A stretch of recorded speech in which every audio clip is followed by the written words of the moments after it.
क्या कभी-कभी आपको लाइफ में ऐसा लगता है कि आपकी लाइफ में एक ऐसी सिचुएशन चल रही है जो कभी अच्छी नहीं हो सकती है और उस सिचुएशन में आपको कोई भी सॉल्यूशन दिखाई नहीं दे रहा है?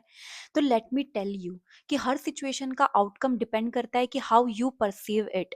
कभी-कभी 2 लोग एक ही सिचुएशन से गो थ्रू कर सकते हैं, लेकिन उसका आउटकम डिपेंड करता है कि वो पर्टिकुलर इंसान उस सिचुएशन को डील कैसे कर रहा है, उस सिचुएशन को किस नज़रिए से देख रहा है। तो ऐसी ही एक सिचुएशन से मैं गो थ्रू कर रही थी 2022 में, जहाँ सडनली मेरी जॉब चली गई। जब मेरी जॉब गई तो I was not prepared for an interview. ऊपर से सबसे बुरी बात तो ये थी कि मैं यूएस रहती हूँ वर्क वीजा पे। तो यहाँ पे रहने के लिए मुझे 60 डेज के अंदर एक दूसरी जॉब ढूंढनी थी और अपना वीजा ट्रांसफर करना था। दो I was not prepared for interview, मैंने सोचा एटलीस्ट मैं अप्लाई करना स्टार्ट करती हूँ, क्योंकि मेरे पास टाइम भी कम है। अगर मैं सिर्फ इंटरव्यू की प्रेप के लिए टाइम लूंगी तो मे बी लेट हो जाए। तो साइड बाय साइड मैंने स्टार्ट किया इंटरव्यूज देना, और साइड बाय साइड मैंने स्टार्ट किया प्रेप करना। जब मैंने पहला इंटरव्यू दिया, मैं मोस्ट ऑफ द क्वेश्चंस के आंसर नहीं दे पाई and I was very depressed कि अभी मैं कैसे क्लियर करूंगी और कैसे मैं यहाँ रह पाऊंगी। But I kept going, I never gave up.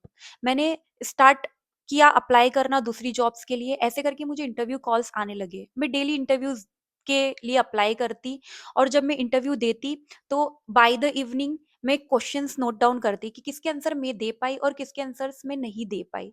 ऐसे करते करते मैंने अप्रोक्सीमेटली 22 इंटरव्यूज दिए। 22 इंटरव्यूज में इनिशियली मुझे कोई भी ऑफर नहीं आ रहा था, बट जैसे जैसे दिन जाते गए वैसे वैसे मुझे पॉजिटिव होप दिखने लगी। मेरा एक ही अप्रोच था उस सिचुएशन में। जब भी मेरा कोई इंटरव्यू अच्छा नहीं जाता या उसका अच्छा जाता और रिजल्ट नहीं आता विद इन 1 वीक, मैं थोड़ा अपसेट होती। इंसान है, अपसेट तो होंगे, ऐसे नहीं बोल सकते कि यार हर सिचुएशन से हम खुशी खुशी बाहर निकल जाएंगे। तो मैं अपसेट होती थी, लेकिन जैसे अगर मैंने सुबह इंटरव्यू दिया है और मेरा इंटरव्यू अच्छा नहीं गया है, इवनिंग आते आते मैं फिर से सारे क्वेश्चंस नोट डाउन करती, देखती मुझे किस किस का आंसर नहीं आया है, और मैं फिर से स्टार्ट करती नेक्स्ट इंटरव्यूज के लिए अप्लाई करना और उनके लिए प्रेप करना। मैंने कभी भी ऐसे बैठ नहीं गई उस सिचुएशन को लेकर। And by the 20th interview मुझे ऑलमोस्ट 2 ऑफर्स आए थे, लेकिन उन 2 ऑफर्स में भी मेरे साथ सिचुएशन ऐसी हुई कि दोनों प्रोजेक्ट होल्ड पे चले गए। After giving 3 rounds of interview also मुझे जॉब नहीं मिली, बट तभी भी मैंने गिव अप नहीं किया। मैंने ऐसे करते करते 25 इंटरव्यूज दिए। एंड मैंने एक टाइमलाइन सेट किया था कि अगर 45 डेज तक मुझे अगर जॉब नहीं मिलती है तो I start packing my bags और मैं इंडिया जाने का स्टार्ट प्लानिंग स्टार्ट कर दूंगी। बट मुझे ऑन 30th डे मेरे पास 2 ऑफर थे आफ्टर गिविंग 25 इंटरव्यूज। जब मैंने पीछे मुड़ के देखा तो मुझे ये समझ में आया कि एवरी डे जब मुझे लग रहा था कि कोई प्रोसेस नहीं हो रही है, मैं कुछ नहीं सीख रही हूँ, क्या हो रहा है, वहां पे every day I was learning something. जो मैं फर्स्ट इंटरव्यू में कोई भी क्वेश्चंस का आंसर नहीं दे पा रही थी, 25th इंटरव्यू आते आते मैं हार्डली कोई क्वेश्चन मिस कर रही थी। मतलब मुझे पता चल गया था इंटरव्यू में क्या क्या पूछा जाता है। मेरा कॉन्फिडेंस बिल्डअप हो चुका था, मेरी नर्वसनेस चली गई थी। मेरे को ऑफर ही नहीं मिला। मैंने देखा कि अभी तक मैं कंफर्ट जोन में थी, हमेशा मैं जॉब स्विच नहीं कर रही थी, बिकॉज मुझे हमेशा लगता था कि इंटरव्यू के लिए प्रेप करना पड़ेगा, maybe I am not capable of doing that. But ऐसा नहीं था। ये पूरी प्रोसेस ने, ये जो मेरे सामने एक चुनौती आई थी, उसकी प्रोसेस ने मुझे एवरीडे सिखाया, मेरे अंदर कॉन्फिडेंस दिया। उसके बाद with in 2 years I switched 2 jobs. And अब मुझे वो जो चीज है वो पैनिक मोड में नहीं ले जाती है।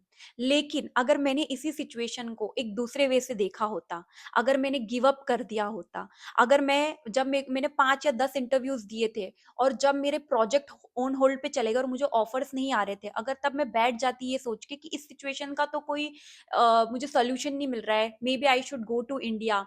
बहुत से लोग करते हैं, इनिशियली गिव अप करके इंडिया चले जाते हैं, बट मैंने गिव अप नहीं किया। I kept trying trying trying trying. Sad हुई, अपसेट हुई, but I picked up myself again and worked on it. तो ऐसे ही अगर आपकी लाइफ में कोई सिचुएशन आ रही है जहां पे आपको लगता है कि उस सिचुएशन से आप कुछ नहीं सीख रहे हैं, तो मैं आपको बता दूं, हर एक दिन चाहे वो प्रोग्रेस इतनी हो या इतनी हो, प्रोग्रेस होती है, आप सीखते हो। बस आपको उस सिचुएशन में, क्योंकि आपकी आंखों के सामने पेन होता है या उस सिचुएशन की नेगेटिविटी ज्यादा होती है, आप उस चीज को देख नहीं पाते। आप देख नहीं पाते हो कि आप क्या सीख रहे हो। बट हर एक प्रोसेस, हर एक सिचुएशन, हर एक लाइफ का सिचुएशन आपको कुछ ना कुछ सिखाता है। और ये हमेशा ध्यान रखना कि अगर आप किसी टनल में हो तो उस टनल में इस वक्त जरूर अंधेरा है, लेकिन उस टनल के उस पार हमेशा एक उजाला है। आपको याद है, आप हमेशा एक इमेज देखते हैं, या आपने देखी होगी, मुझे नहीं पता, मैं यहाँ अटैच कर दूंगी, जहाँ पे एक आदमी जो है टनल को खोद रहा होता है, खोद रहा होता है, खोद रहा होता है, लेकिन वो ऑलमोस्ट एंड पे पहुंच जाता है। और जैसे ही वो एंड पे पहुंचता है, उसको नहीं पता है कि वो ऑलमोस्ट एंड पे पहुंच गया है। वो एंड पे पहुंचने के बाद वहां पे गिव अप कर देता है। अगर वो गिव अप नहीं करता तो उसे नहीं पता उसका गोल जस्ट सामने था। अगर आप भी ऐसी ही कोई सिचुएशन से गो थ्रू कर रहे हैं तो I will suggest you, never give up on your self, never give up on your people, never give up on any situation. I don't know जो भी ये वीडियो देख रहा है वो किस सिचुएशन से गो थ्रू कर रहा है।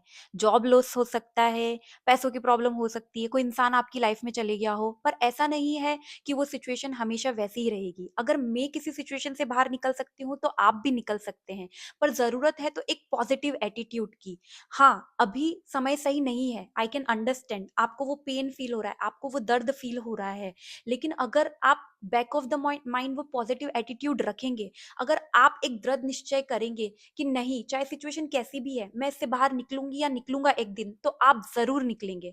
अगर पॉजिटिव सोचते हैं तो पॉजिटिव अट्रैक्ट होता है, अगर नेगेटिव सोचते हैं तो नेगेटिव अट्रैक्ट होता है। बहुत कुछ डिपेंड करता है हमारे विल पावर पे। आपने देखा होगा बहुत सारे लोग बीमार होते हैं, उनको डिफरेंट डिफरेंट बीमारी होती है, पर सेम बीमारी दो लोगों को हो सकती है, बट डिपेंड करता है उनका विल पावर कैसा है। अगर एक इंसान का विल पावर अच्छा होता है तो वो उस बीमारी से जल्दी निकल जाता है, और किसी का विल पावर वीक होता है, अगर वो अपने माइंड में ही गिव अप कर देता है तो वो उस बीमारी से नहीं निकल पाता है। तो आप ये सोचिए कि हमारा माइंड कितनी स्ट्रांग चीज है, कि अगर हमारा विल पावर स्ट्रांग है, हम पॉजिटिव है, तो हम सिचुएशन को अपने फेवर में टर्न कर सकते हैं।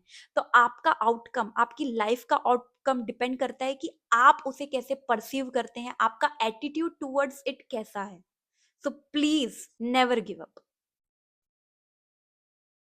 और मैं इस वीडियो का एंड करना चाहूंगी नेल्सन मंडेला के एक बहुत ही फेमस कोट के साथ, कि मैं कभी नहीं हारता, या तो जीतता हूं या तो सीखता हूं। तो हर एक सिचुएशन या तो आपको विन कराएगी या आपको लाइफ में सिखाएगी। All the best.